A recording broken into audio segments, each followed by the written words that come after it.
1,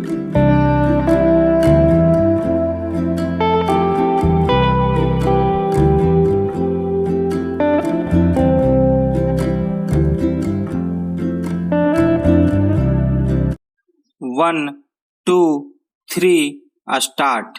महोदय, इस समय भारतवर्ष के सामने बहुत प्रकार की जटिल समस्याएं हैं और यह ऐसा समय है जब सबसे यह अपेक्षा की जाती है कि आप सदा भारत की सुरक्षा और उसकी उन्नति के लिए कटिबद्ध होंगे।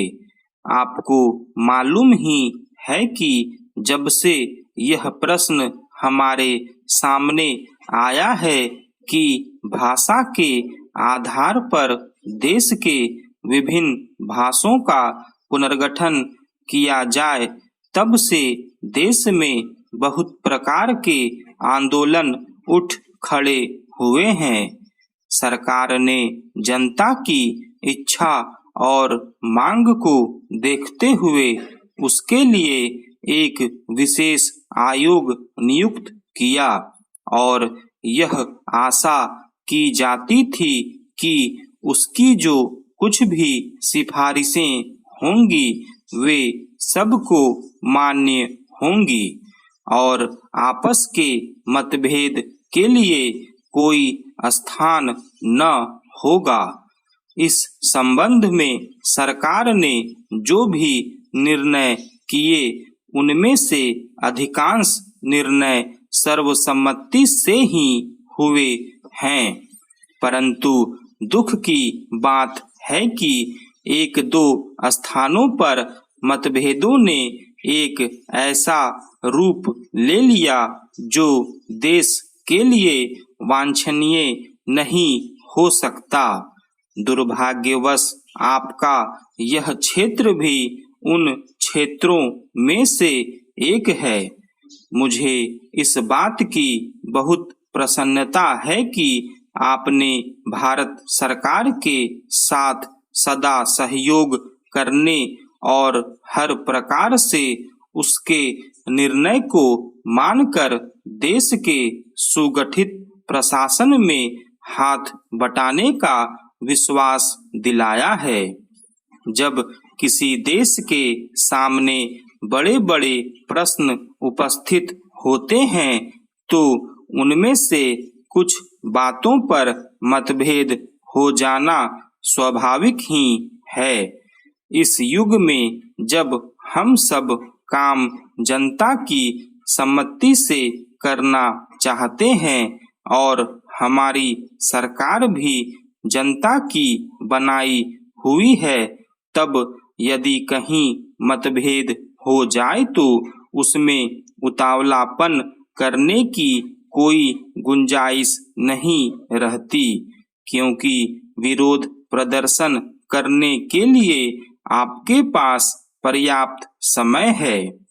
परंतु एक चीज जो हम सबको भली भांति जान लेनी चाहिए और जिसके संबंध में किसी प्रकार के मतभेद की गुंजाइश नहीं होनी चाहिए, वह यह है कि चाहे हमारे मतभेद कितने ही अधिक क्यों न हो, उनको सुलझाने का एक ही उपाय है और वह उपाय यह है कि इस संबंध में निर्णय आपस में बातचीत करके तथा एक दूसरे को समझा बुझाकर किए जाएं, डंडों और पत्थरों से नहीं। हमने अंग्रेजों के विरुद्ध भी, जिन्होंने इस देश को 200 वर्षों तक अपने अधीन रखा, डंडे और पत्थर उठाना गलत समझा और नहीं उठाया। महोदय, तो क्या आपस के छोटे मोटे झगड़ों के लिए हम डंडे और पत्थरों का उपयोग करेंगे और एक दूसरे की भावना, उनकी प्रसन्नता और उनके विचारों का ध्यान नहीं रखेंगे।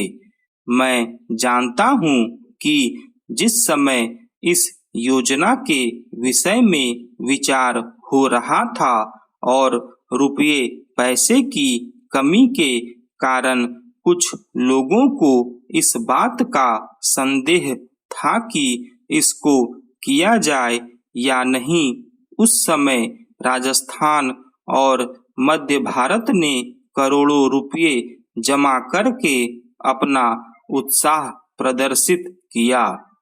इससे लोगों में केवल उत्साह को ही प्रोत्साहन प्राप्त नहीं हुआ, बल्कि उनमें सहयोग की भावना का भी विकास हुआ, क्योंकि इतना बड़ा काम यदि ऐसी भावना पर नहीं तो और किस भरोसे पर हाथ में लिया जा सकता था। मैं चाहता हूँ कि आप में से प्रत्येक इस काम को अपना काम समझें और इसमें यथाशक्ति सहायता करें और इसको पूरा करा दें।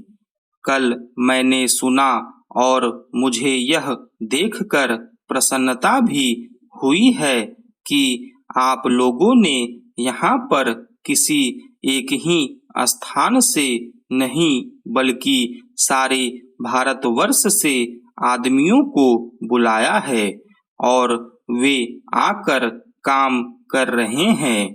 बहुधा ऐसा होता है कि ऊंचे ऊंचे पदों पर बड़े बड़े अधिकारी दूर दूर से आते हैं, पर जो काम कठिन समझा जाता है उसको स्थानीय लोग ही करते हैं।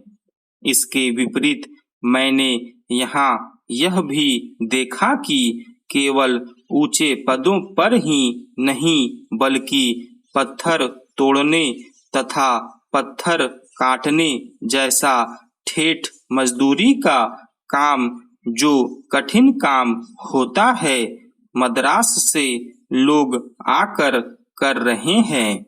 यह हर्ष की बात है। वे तो मजदूरी के लिए ही आए हैं, परंतु इतनी दूर से आने जाने में उनको सारे देश का ज्ञान हो जाएगा और जितने दिन वे यहाँ रहेंगे उनका यहाँ के लोगों से प्रेम और संपर्क पैदा हो जाएगा, जो सारे देश के लिए अत्यंत आवश्यक है। यह देश इतना बड़ा है और इसके निवासी इतने अधिक हैं कि जब तक सब राज्यों के लोगों का परस्पर थोड़ा बहुत परिचय कराने का विशेष प्रयत्न नहीं किया जाएगा, तब तक सबका सहयोग नहीं मिल सकता। हमारे पूर्वजों ने इस सारे देश को सदा ही एक माना और इसीलिए जब शंकराचार्य जी ने दिग्विजय की तो उन्होंने हिंदुस्तान के चारों कोनों में 4 मठ स्थापित किए। प्रत्येक स्त्री पुरुष के लिए चारों मठों का दर्शन करने का महात्म्य है। स्टॉप।